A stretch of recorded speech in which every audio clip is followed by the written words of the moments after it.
944's on track now for our final race for this round, and it is a handicap race.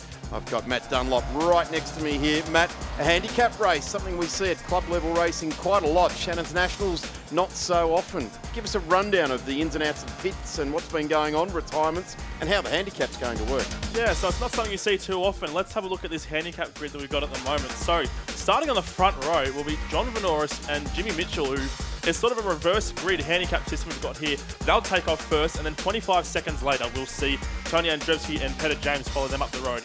Another gap of 5 seconds to Mark Torbitz. Dickie Howard not unfortunately making the start of this race due to a gearbox problem he developed before race 3 earlier today. Behind them, another 5 seconds to Tony Westaway, Rob Holding, Ken Rowland, and Adam Brewer. Ken Rowland had a bit of a scare in between race 3 and now because he got a bit of a crack in his sump off the curbs during that off-track excursion back there. He's got it sealed up, and it should be right to go for this race. After that group of 4, we've got another gap of 5 seconds to the front row of the grid where we see Michael Westaway, or what is in this case the rear row of the grid, of course, with a reverse grid handicap. Michael Westaway lining up next to Cameron Bella. We've also got Brad Winter missing due to an alternator wire issue in his car. He'll be out for the rest of today, unfortunately, as will Peter Doherty, who will not be running for the remainder of this race. So we've got 11 cars participating in this. It's a non-championship race where they're competing for the Dennis O'Keefe Cup. The winner of this race gets a brand new set of cheetah tyres, courtesy of Dennis O'Keefe and a Porsche part, and a nice little trophy that I've been looking at down in the pit paddock area, Darren. Certainly Dennis O'Keefe, famous Victorian motor racer and the guy that inaugurated this championship, and a great fella to boot down there at a Porsche part in Mordialloc in Melbourne, and this category been going on for near on 20 years now, and big thanks to Dennis. Aptly named trophy. Been tons of names come through this, some of them that jump out, in particular Richard Muscat, who has gone on to an international sports car career, Kane Rose, who won the Porsche GT3 Cup Challenge.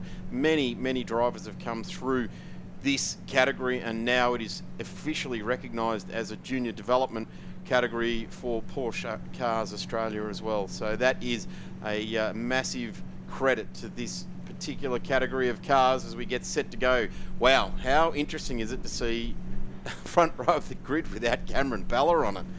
Yes. Absolutely astonishing to see that. But it's Vanoris and Jimmy Mitchell, 32, just checking himself there, almost got away, checking himself nicely, shouldn't be any penalty there at all. But this is a big gap.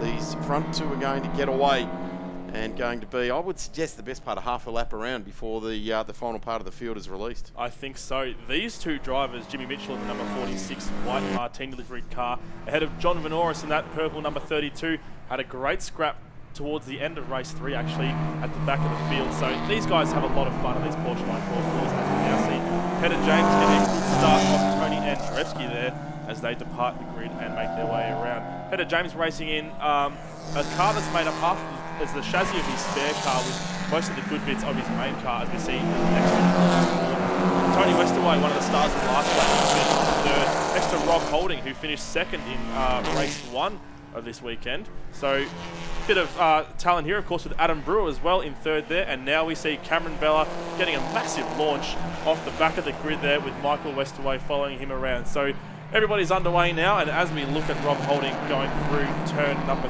3, we've got all these cars on track, and we can look forward to seeing all these gaps really bunching up towards the end of this 9-lap race. I was talking to Chris Lewis-Williams during the TCR racing, and he said, gee, this domination of Cam Bell, I'm going to have to dust off my 944 and see if I can't arrest his charge on this category. So, well, there's the challenge, Chris. You've announced it yourself.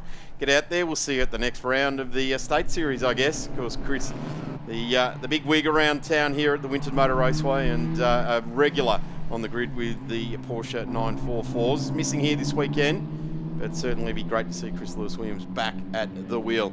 So our first group of cars crossing the line now, and they will have 8 laps to go here. So the idea of a handicap race is the results from the weekend are all tabulated, and the idea is that all cars cross the line basically at the exact same time. So going off the lap times, and an aggregate has come about, and each car is given that that handicap or that penalty off the start line. So that's ideally how the handicapper sets it up. At the end of 9 laps, they are all racing to the line together. So let's see how good our handicap has been this weekend. It's going to set up a nice juicy finish for sure.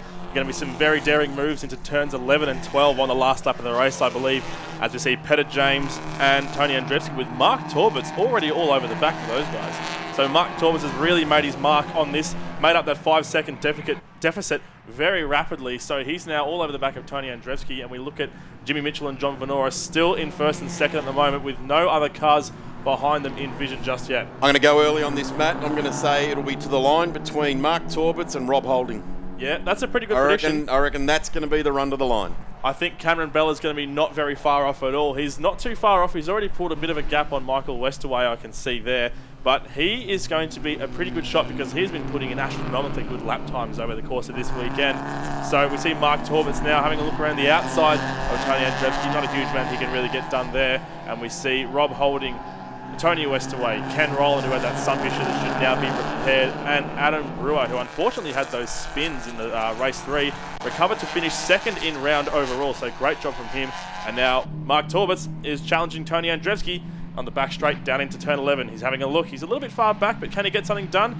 He's on the anchors now. He's parked it up the inside, and yes, he's through. Nice move there by Mark Torberts. Good, strong move. Put his car in the right position. It was always an intention to have a look down the inside there. And Tony Andrzejewski put his car in the right spot to get the line, and it was taken by Mark Torberts. And boy, look at him drive away. Got a great run through turns 11 and 12, carried some good speed on the straight, and put a nice gap to Tony Andrzejewski. Tony Westaway is now on the move too, in the number 28, pushing hard. Venoris has now got Jimmy Mitchell, so out in front. So I'm not sure if Jimmy Mitchell's made an error there because Venoris is ahead and he's already up to a second ahead of him. So there's a bit of a gap between the two at the front already. But this gap of 4 are not too far behind at the moment. They are led by Tony Westaway, who is only 4.5 seconds off the back of Tony Andrzejewski ahead of him. So that's going to become a 5-car battle very, very soon, within the next lap and a bit for sure. We've seen Tony Andrzejewski going across the screen now as Tony Westaway still driving defensively, trying to keep Rob Holding behind him. Rob Holding's been an absolutely fantastic steerer this weekend, of course, getting himself his first podium this year at race 2 before not being able to finish the last race due to an exhaust issue. He quickly threw the car in the trailer after race 3, took it around the corner to a welder, got the exhaust welded up, and he's back here giving it a red hot crack. It's fantastic to see. Ken Rowland's been another quick one. He's the one right behind there with the black stripes over the bonnet there in car number 4. He's had a good weekend, as has Adam Brewer behind here. Been fast, had some results, and also had some poor luck go his way as well. But certainly no one's been able to match that outright pace of Cameron Bella. If we take Cameron Bella out of the equation, we don't want to do that, but it's a fact of life that everyone's sort of fighting for P2 in this weekend. So take him out, and everyone else has had a good weekend. They've all ticked the boxes personally, but there's not enough to get Cameron Bella's dominance in those lights to flag type races. Very interesting mixture now as we see this handicap taking race, and off in the back of shot there is Cameron Bella. Yep, he's only about 5 seconds off the back of Adam Brewer now. Sitting in 10th position at the moment, but that ranking is going to be going up dramatically towards the end of this race. We are on lap 4 now, so approaching half distance already, and they're very tired here. They're already all over the back of Tony Andrzejewski as they go into the long sweeper at turn 5. There's not a huge amount they can do here, but maybe a lunge through the kink at 6, and then the first tight right-hander at 7 is where they are now. Let's see what they can do. They're all still line astern at the moment. There's a couple of cars going to the outside even. Not much moving is going to be done, but Rob Holding's got a good position there. He'll see if he can duck up the inside of Tony Westaway, as will Adam Brewer on Ken Rowland. So it's a very nice little battle pack we've got going on here. Adam Brewer is sitting around the outside of Ken Rowland right now, but they will be line astern as they go through turn 9 and on the run down towards the slightly tighter than 90-degree hander, turn number 10. Bunch forming up here now. We've got a group of 5.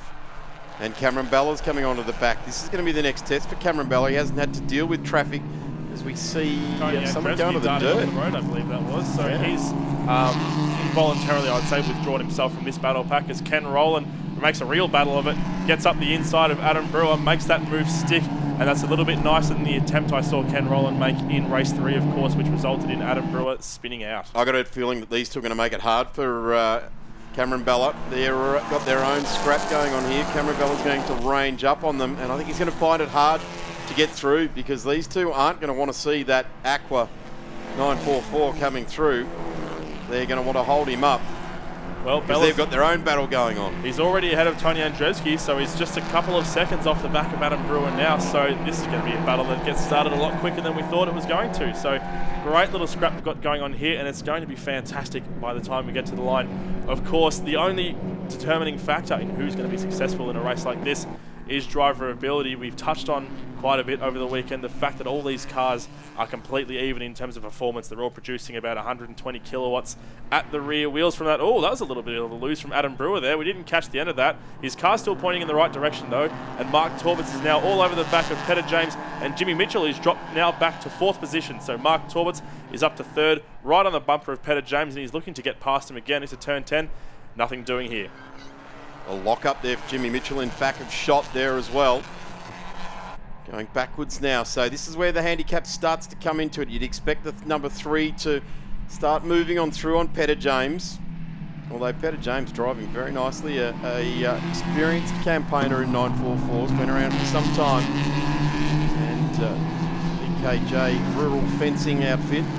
Used to be a motocross rider back in the day, before he made the move to the 944 Challenge in 2014, and as he told me, you can't fall off a car, which is one of his main driving forces behind getting behind the wheel of one of these vehicles. A bit of gentrification in his motorsport, you reckon?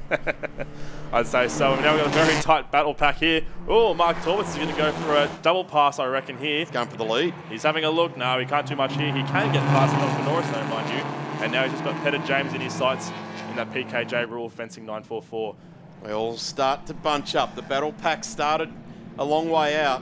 It's a race turned on its head, the handicap. They all end up bunched up towards the end. Can be quite exciting as a race driver. Challenges are plenty because Cameron Bella hasn't had to pass anyone all weekend, and now he's having to pass the whole field. So a great challenge. A real carrot dangled in front. There he is there, coming up onto the back of Ken Rowland. He's not going to let him through. Jimmy Mitchell in the Martini Tribute livery. Just getting out of the way of everybody at the moment, just letting them have their own battle. So Adam Brewer goes through on Jimmy Mitchell as well, and I think that means Mitchell will now be back to what I believe is 7th or 8th position, somewhere around that effect. So it is now Rob Holding is holding off Ken Rowland, and they've both got Cameron Bella bearing down on them. Still a little bit up the road as Cameron Bella goes up the inside of Rob Holding there at almost the last minute. I didn't really see a move happening there until it was happening. He's got the outside line on Ken Rowland, and he's going to pull away just enough that he'll be able to get him on the ideal racing line, and Ken Rowland will just tuck behind him there. Great manoeuvring from Cameron Bella. Got 3.1 laps to go for Cameron Bella. 3 laps to go for our race leader. Happens to be Peter James and Mark Torbitz. Wow, they're all on the same bit of track now, aren't they? 3 laps. Is Cameron Bella going to catch? I reckon I might have thrown my guess a bit early because Cameron Bella's really coming at them now unless Mark Torbitz can hold him up. Yeah. What Mark Torbitz needs to do right now is dispatch Peter James and try and get into the lead of this race. Absolutely, because once Mark Torbitz is there, he'll be able to push away quite a bit. He wasn't able to score any points like Cameron Bella in the last time they were here, round 3 of the championship, as Bella ducks up the inside of John Vanoris through the sweeper there.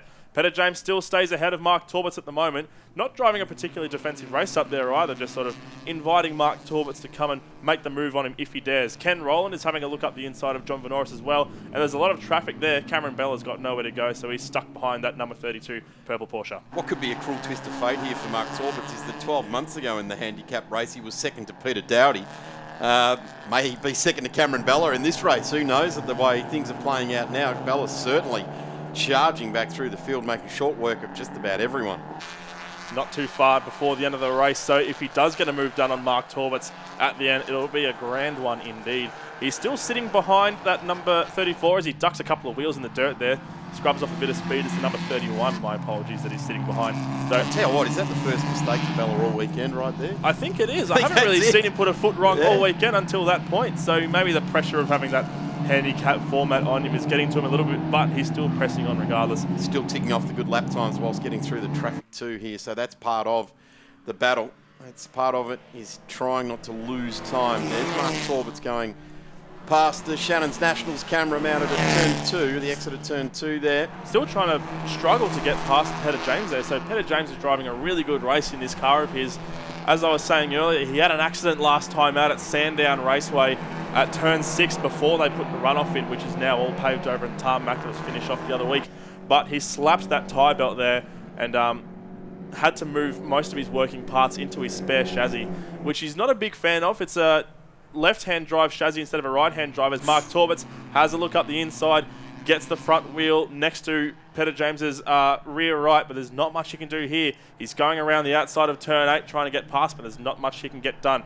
Through turn 9, I reckon there's a move on at turn 10 here. Yeah, you get the feeling that Mark Torberts has got the message now. He's seen the Aqua car on the same part of the S's as he is and wants to get on with it. I tell you what though, good driving by Peter James. The pressure being applied to him here, and he has stepped right up, ticking off the boxes there, doing some fantastic lap times. Just harking back to the start of this weekend in qualifying, Cameron Bella was the only one into the 134s, Brewer in the 35s, and in fact it was six cars later, Winter, Roland, Holding, Westerway and Mark Torberts and Tony Westerway, they were all in the 135s.